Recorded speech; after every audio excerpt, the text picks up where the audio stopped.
Hi, hello, and welcome into the Ball Don't Lie podcast. My name is Austin Elmore. You can call me Auty. Let's get right into it. Another day of training camp practice in the books for the Bengals.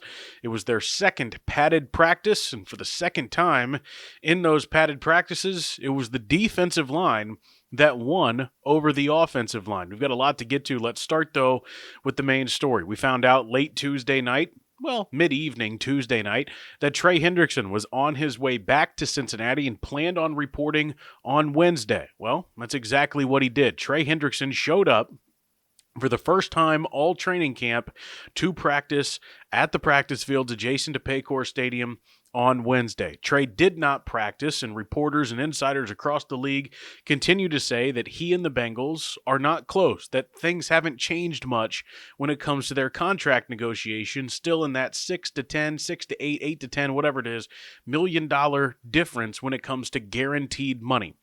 So, a lot of people saw Trey returning to Cincinnati as a step in the right direction, maybe a gesture of good faith, but maybe not, because Trey spoke to the media at his locker after practice. Now, I do think it's important and notable that Trey didn't wear a golf shirt and a hat and a pair of slacks to camp like he did last time he spoke to the media. He didn't leave practice early to go talk to the media and make a big point of it. He showed up. He was wearing Bengals gear. He was involved in the drills. And by involved, I mean he was talking to his teammates. He was trying to help. He was talking to his coaches. He looked like a teammate that was trying to be a good teammate and a helpful teammate. And he deserves credit for that. I also think he deserves credit for not walking over to the media and creating a sideshow in the middle of practice. So, after practice, Joe Burrow does his weekly press conference, and then the reporters have the open locker room. So, of course, they go to Trey Hendrickson's locker, and he speaks for 7 or 8 minutes. And it wasn't the same pointed or angry or frustrated or upset Trey Hendrickson that we saw a couple of months ago at the end of minicamp. This was a different Trey Hendrickson, but to me, kind of a confusing Trey Hendrickson, because he said that the plan all along was for him to show up day one of training camp, to be a good teammate, to not be a distraction, to be a leader, and to be here day one and try to help this team. But then he said that events transpired, and eventually it became public that he was going back to Florida. So let's rewind on this for just a minute. Number one, Trey is the one who told the world he was going back to Florida.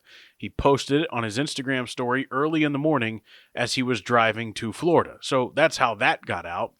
And then the other thing is that the events transpired. What exactly are the events that transpired? Well, he's definitely referring to it. The only way I know how to read this is he's referring to Mike Brown, the Bengals owner, or Duke Tobin, the Bengals director of player personnel, a.k.a. GM, and the way that they talked about Trey in the negotiations on Bengals Media Day, or the Mock Turtle Soup Day, last week right before the start of training camp. And if you don't remember, they said multiple times that Trey's a good player and they want him on the team and he deserves a raise. But the most notable comments came from Mike Brown, the Bengals president and owner. Mike said that Trey can sometimes be difficult to negotiate with, difficult to deal with, and that he's often emotional. These are all things that most people who know or are around Trey Hendrickson would tell you are true. These are common words used to describe Trey Hendrickson. Emotional, sometimes difficult. That's just part of him and who his personality is, and I think it's quite obvious in the way that he's handled himself and the way that he's negotiated contracts in the past that Mike Brown's right on that. That's right on the money in describing Trey Hendrickson.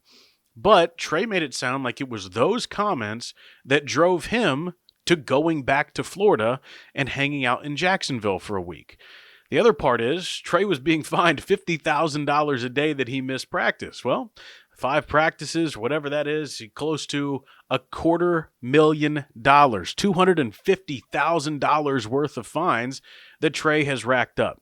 And so he didn't directly say when he spoke to the media on Wednesday that it was because of the fines that he's returning, but hard to say otherwise because those fines don't get waived if you sign an extension. That only applies to rookie contracts. And also, if you got so upset about what Mike Brown said about you, calling you emotional and difficult at times to deal with, but also called you a great player and a guy you want and a guy you think the deal is going to get done, if you were so upset about that, didn't you just prove Mike Brown's point? If you were so emotional and so angry and so upset that you couldn't bear the sound of the whistles from practice from your house, that you went back to Florida, aren't you kind of proving Mike Brown's point that you're difficult to deal with, that you were not really being a good teammate in that moment, that you couldn't even be around the city of Cincinnati, and that you had to go back to Florida and he had to make an Instagram post about it? This is exactly what Mike Brown's talking about. This is exactly it. And so Trey says that the plan was always to be in Cincinnati on day one, but because of the events that transpired, he wasn't there. And I've talked to a lot of people that I trust in this business, and I've run it by them. I say, is this how you expect, is this how you interpreted Trey's comments today? And all of them say, how else could you interpret it? That's the only possible thing that he could be talking about. So all I think Trey Hendrickson did was make Mike Brown's point. He proved it. Mike Brown's right. He's right often, and he's right again about Trey Hendrickson. Felt like this time Trey was a little too emotional and had to go screaming and crying and kicking and running back to Florida. Trey's a great player. He deserves a raise. He deserves an extension. I want him on the team, and the Bengals are better with him. But he repeatedly handles things in a way that I can't help but question, and this is included in that. Back to the original story from the guys who actually practiced today. Another bit of a struggle for the Bengals offensive line. Most notably, let's start at the right tackle position. This is not necessarily a struggle, but noteworthy and something to earmark moving forward in camp. Amarius Mims, the big right tackle in his second year out of Georgia, he did not participate in the final 3 team periods of practice. Instead, Jalen Rivers got an extended look. Rivers, the late round pick out of Miami, Florida this year.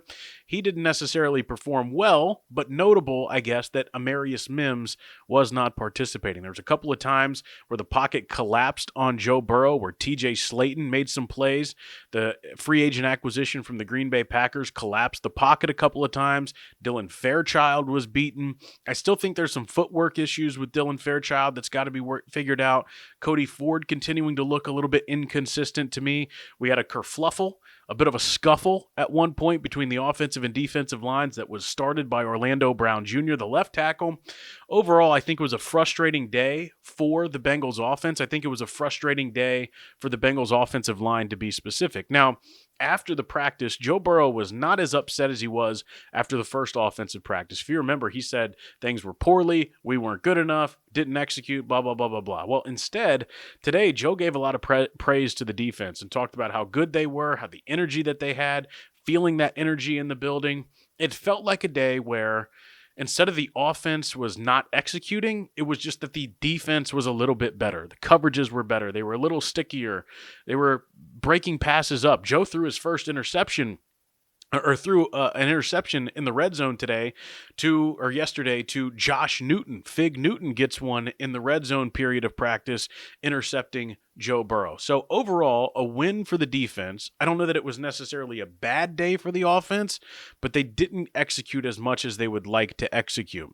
It was a big day, though, for Andrei Iosivas, who repeatedly made catches down the middle of the field, some tight windows. He also won a couple of 50-50 balls. He has put on a ton of muscle. He looks much more like an NFL receiver. And Joe Burrow said after practice that the 50-50 balls have become a strength for Andrei Iosivas in his game.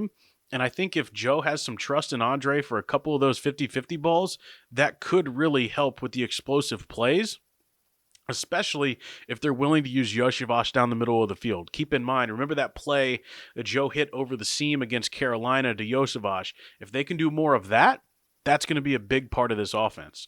And so a good day nonetheless for Andrei Iosivas. I'll tell you who's having a rough camp. Not a lot of good coming out of this person in training camp so far. That's DJ Turner, the rookie corner, or the second or third year corner now out of Michigan, continuing to struggle. At one point on Wednesday, was taking reps with the third team. Feels like he continues to go down the depth chart, is having an inconsistent and struggling camp. Hopefully DJ Turner can turn things around. Other notable news, earlier today, the Bengals, I keep saying today because it's Wednesday when I'm recording this, but you're not seeing it until Thursday. So let's rewind. Earlier this week, on Wednesday, the Bengals announced that they released running back Zach Moss, and they activated center Seth McLaughlin. Now, you might remember McLaughlin if you're an Ohio State fan, Remington Award winner, one of the best centers in the country, tore his Achilles in November, was finally cleared, passed his physical, practice for the first time on Wednesday with the Bengals. He was signed as an undrafted free agent. If he had not been injured, he would have been drafted third, maybe fourth round. This was a big UDFA pickup for the Bengals. He is the succession plan to Ted Karras. Interested to see how he adjusts to camp over the next couple of weeks, and I expect him to make a roster spot. Meanwhile, Zach Moss, things were a little bit weird. He was injured with a neck injury last year, and there was a lot of doubt and kind of concern around it, and it was a little bit weird, and then the Bengals asked him to take a pay cut, and he did, and yada, yada, yada. Well, come to find out, in week 1 against the Patriots last year, Zach Moss actually broke his neck in 3 different places. But nobody knew. He just thought he had a sore neck. He continued to play for weeks like this and eventually left the game. Come to find out, he's got a broken neck in 3 different places. So his season is over. And then he's contemplating retirement. He's contemplating what he wants to do next. If he wants to stay in Cincinnati, blah, blah, blah, blah, blah. Well, he's been cleared and he's able to go.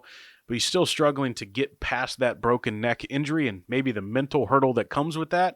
So it sounds like Zach Moss could be contemplating retirement or maybe just trying to figure out how he wants to continue his football career. The Bengals, because of a strong running back room led by Chase Brown, Samaje Perine, and late-round pick Taj Brooks, who is continuing to have a wonderful camp, the Bengals moved on from Zach Moss. Tough situation for him. Hope, obviously, he's able to get past that and have a successful career to the extent that he's able. But the Bengals did move on from him. The corresponding roster move was the activation of Seth McLaughlin. Let me take a look at my notes here. Anything else happening? I think I've covered pretty much all of it. But tonight, the 31st, Thursday night, the Hall of Fame game in Canton, Ohio. Football is officially back tonight. It's the Los Angeles Chargers up against the Detroit Lions at Tom Benson Hall of Fame Stadium up there in Hall of Fame Village in Canton, Ohio. I've said this many times. If you've never been to the Hall of Fame, go to the Hall of Fame. It's awesome. I was just there a couple of years ago. I've been 3 times. It's cool. They continue to build it up over and over and over again. But finally, our long national nightmare is over, and we are back to football tonight when Trey Lance is starting, if I'm not mistaken, for the Los Angeles Chargers against the Lions. You won't see any starters in this game.